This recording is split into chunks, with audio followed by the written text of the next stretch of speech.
fellas, let us take the topic is the great debate, President Barack Obama, and Dr. Al-Hadid has already laid out the issue of race, religion, and now, Dr. Al-Hadid, I think if we could talk about politics during this last segment in reference to this great debate. Let's talk about politics of it all. Yeah, and leading into the political part, I'd like to go back to Mahatma Gandhi. Some of his biographers once said that Gandhi was a saint trying to be a politician. And if you use that as an example, I would say that Obama is a politician trying to be a saint. Okay. And you know, politics is a very interesting business. You know, you have all type of people. So in that sense, I think he is doing, you know, an excellent job. Let's look at his campaign.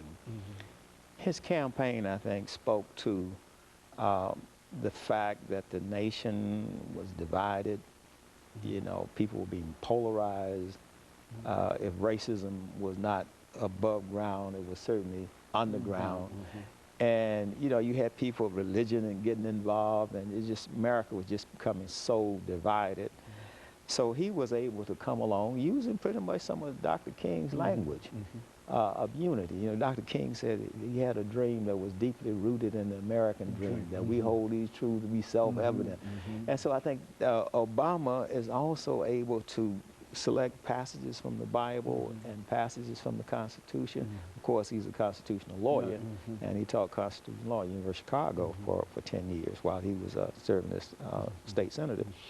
So he's able to you know, combine these things. So what I see is Obama is pushing Dr. King's agenda inside of the legal and the political arena.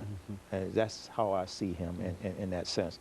Now, back to what I was saying, he was very unusual. I think he was able to capture the hearts and imagination of people under 40 years old.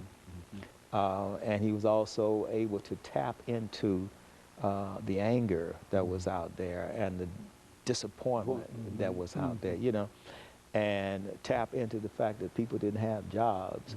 And so the economy that we were left with from the Bush administration, of course, Bush is now trying to tell historians how to write his narrative based on this new book he has, I got called Decision Points. Oh, yeah.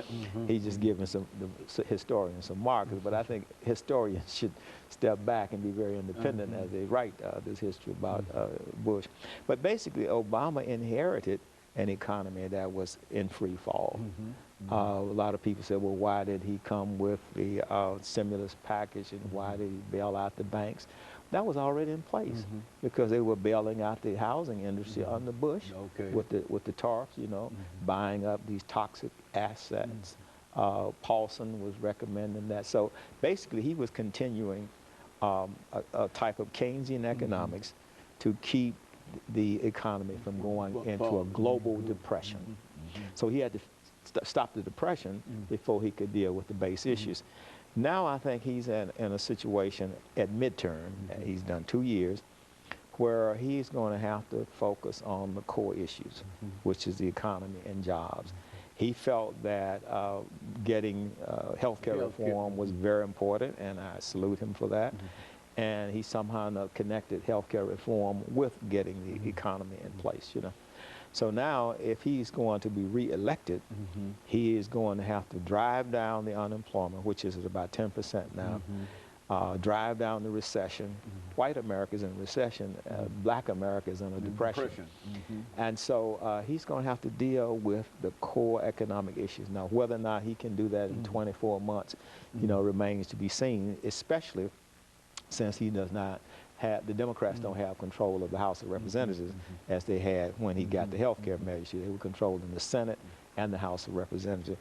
So he's pretty much in the same kind of situation that Bill Clinton was in, with an agenda to improve the quality of life for the average American, improve the quality of life for the American middle class, but not having control of the House of Representatives. Bill Clinton didn't have control of the Senate or the House. Now Obama barely has control of the Senate. So we're now starting to see that he is human. Mm-hmm. You know, when he was running for president, people thought that he was the Messiah. Okay. You know, like he was could walk on water. You know, but at that time he was a poet, and now that he's having to govern, it's a whole different story. It's one thing to campaign and get elected, and it's a totally different animal to deal with getting people to go along with you, making the compromise. You know, politics is the art of the possible. So being a pragmatic idealist, I think that President Obama will be able to at least try to get people to cooperate, because now if the Republicans think that this a bumper crop of new elected officials came because people were voting Republican. No, people were voting because they were fed up with government they wanted not getting them jobs. Improvements in terms of jobs, Right. et cetera. And yet Right. didn't feel they're going to sit on their hands in reference to whether or not people get jobs. Yeah, It was not a mandate for the Republican Party. Right. It was a mandate for jobs. government That's right. to get the job done. And I think the same independents that voted for Obama and the moderates swung to the Republican side as an alternative. Now, the maverick in the whole equation, of course, is the Tea Party. And I see the Tea Party as a third stream, pretty much tapping into the same energy that Obama tapped into when he got elected. And they're starting to see that, yeah, there's some anger out here that we can tap into. People are dissatisfied for various reasons. But you see, we have to make sure that we are not getting into demagoguery, you know, because you always have demagogues who can get people fired up and riled up and that type of thing. So now those people who are in the House of Representatives, they're going to really have to cooperate with President Obama, work with him, because if they continue to be known as the party of no, then they're going to be kicked out in 2 years. Right. You know, you can only get elected for 2 years in the House of Representatives. And especially when you talk about the economy and jobs and et cetera. And then I think one of the great issues now is to whether or not to extend